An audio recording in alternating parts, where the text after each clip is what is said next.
and this loincloth thing she has on. They're all going to be the same colour. So what we're going to do, we're going to play with this star blue again, but I don't want this to be a bright blue.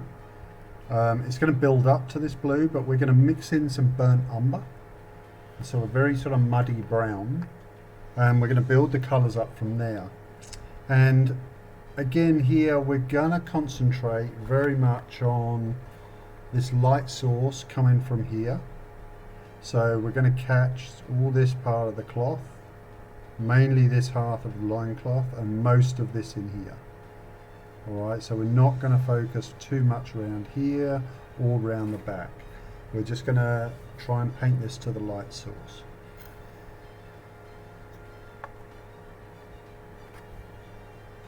So the first thing again is, it's like when we painted the skin. I want to establish where my light sources are.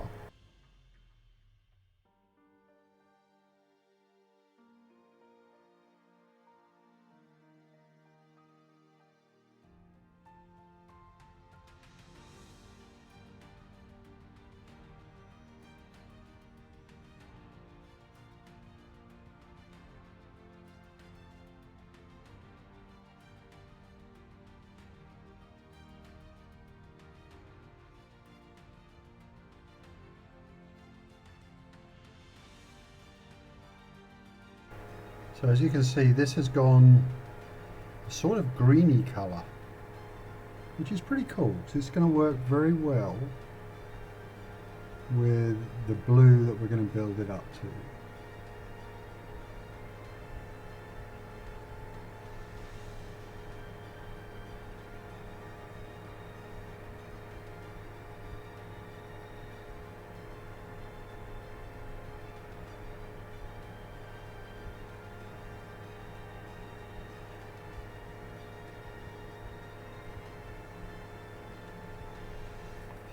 And it's important here, like you see, I keep turning the model. I'm looking to see where the light is going to catch.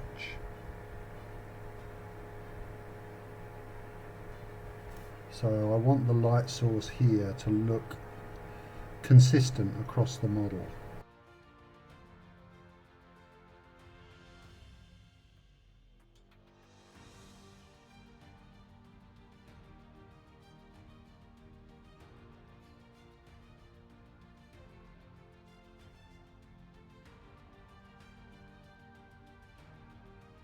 If we look at it here, this starts to fade out behind the leg.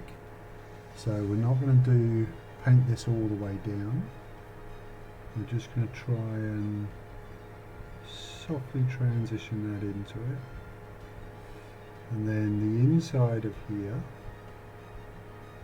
is going to catch the light.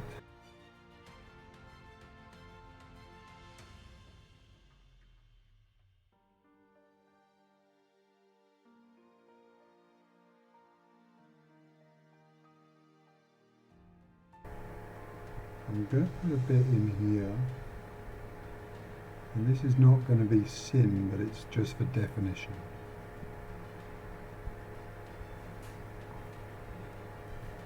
Okay guys, so we've blocked in all that colour now, and for the first highlight I've just added in more star blue, and we're getting a really nice greeny blue colour now.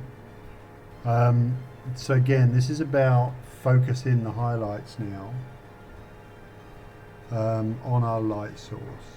So we're definitely going to be looking here.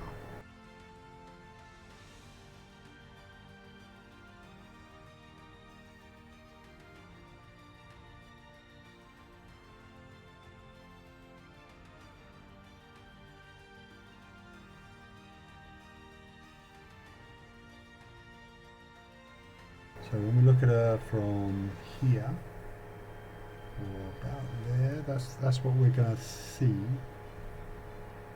terms of the light source.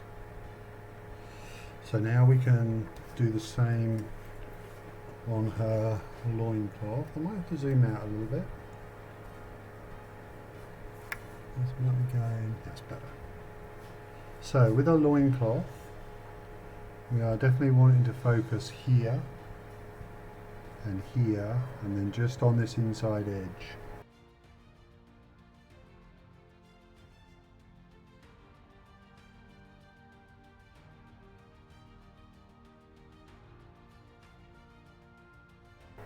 Now at the moment this colour is looking a bit sort of dull, so for the final light in a minute we're going to really step up with that brighter blue.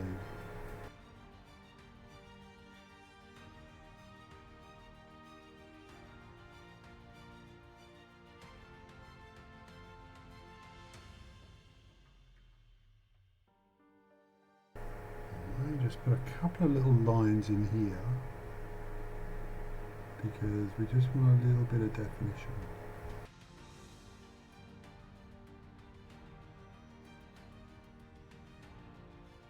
Okay then guys, so for the next highlight I'm just going to go up and a little bit more of star blue into the mix, so we're just getting nearer and nearer to this lovely blue tone, which we're sort of going to emphasize this a lot in the highlights more to give it that tone.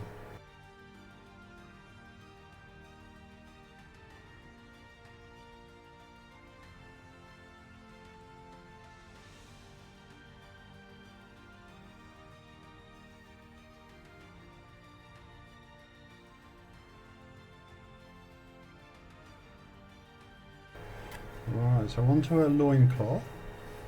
So this is the part I want to emphasize this more, this part of the model. So you see this on the inside of the cloak, I'll probably give a little bit more attention to.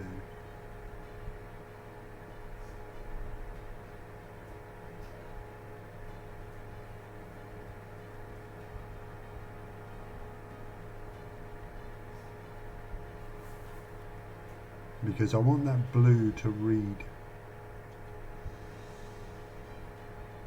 more at the top of the model where we're thinking there's going to be more light.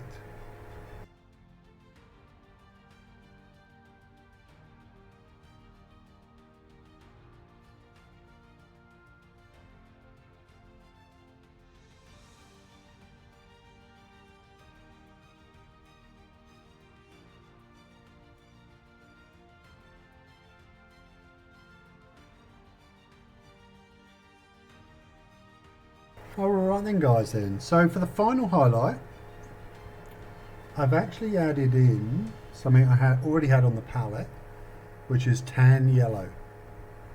So I'm trying to turn this now a more sort of aqua turquoisey colour, but we're going to use this very sparingly.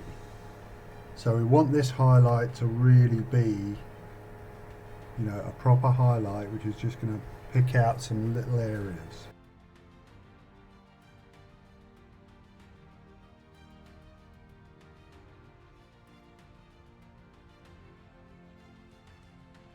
And then we're just going to get these really nice flashes of this colour.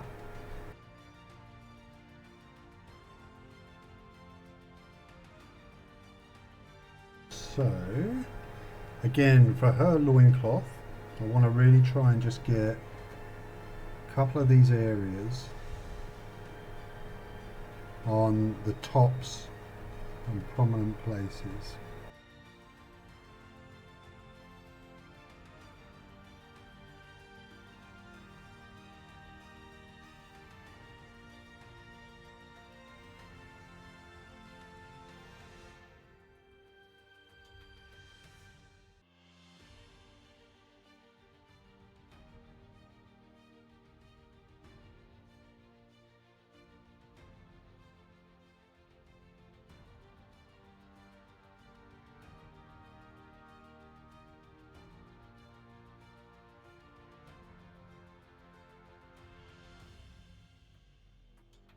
Okay then, so I'm going to add one more highlight because I just want a little bit of brightness in a couple of other areas. And I've done the same thing here. I've just added a little bit more of the tan yellow.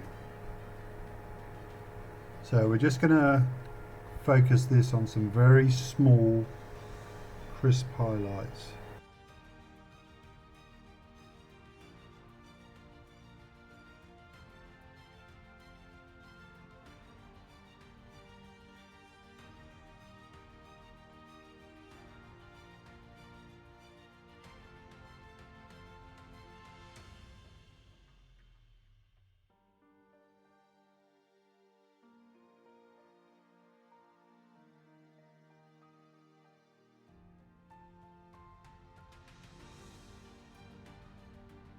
Okay guys, so I want to try and deepen the shadows a little bit in a couple of places here.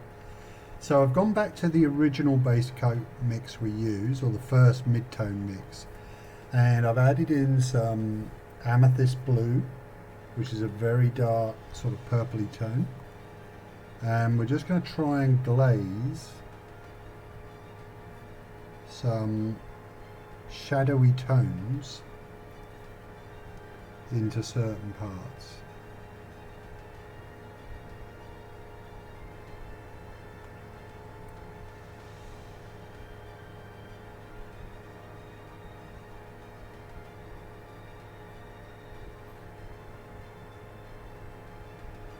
So I just want to add a bit of sort of, just a slightly different colour in some of these shadows.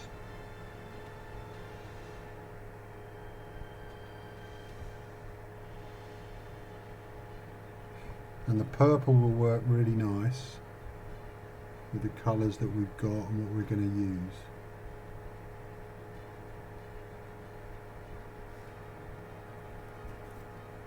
And just adds just a nice nuance of colour.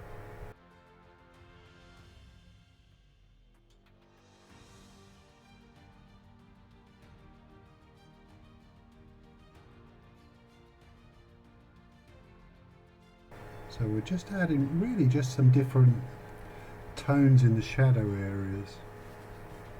And this will just help to break up any dullness in this sort of browny colour that we've got underneath. And it will give us a little bit more definition.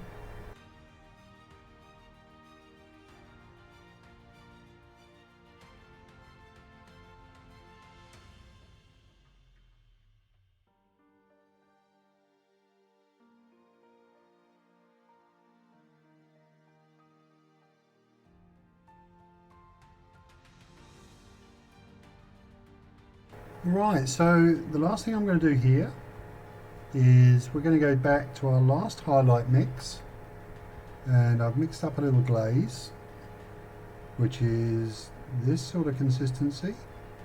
It's very thin, and we're just going to glaze over some of these areas.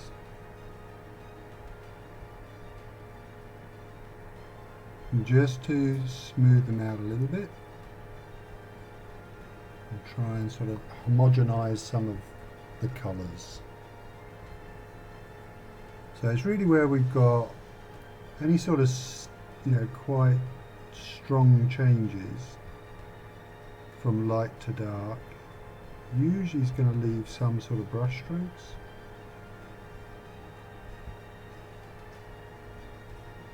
So it's nice to just give it a few little glazes, and all it does is just smooths those transitions out a little bit at a time.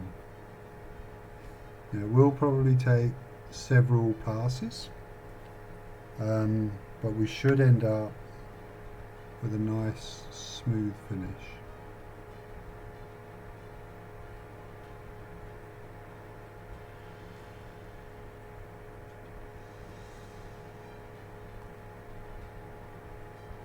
Some bits, especially this bit here, I think feels like quite rough, so I'm going to want to smooth that out.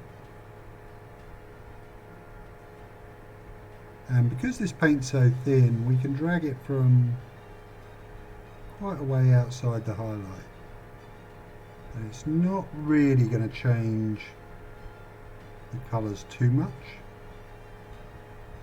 but it will just have enough of an effect, like I said, just to smooth some of these harsher lines out.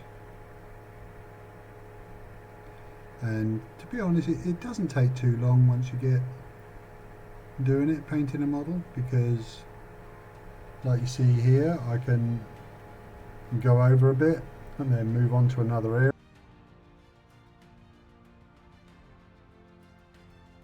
And sometimes this varies depending on the colour as well. Some colours just don't blend as well as other colours. It's like any sort of, especially colours with white in them, you tend to have a harder job blending those. So that's probably going to do us, I think. It's come out pretty cool. Just keep going over bits that you think need a little bit of smoothing. And there we have it. So that's the loincloth and the cape. So we're very much going to be, our viewing angle is going to be sort of here. So as you can see, we can see the light catching the cloth here, here, and here, these bits in here, and the top part of this loincloth, and this folded bit here. Right guys, so next time I'm gonna probably be tackling the gold of her headdress and her neck piece.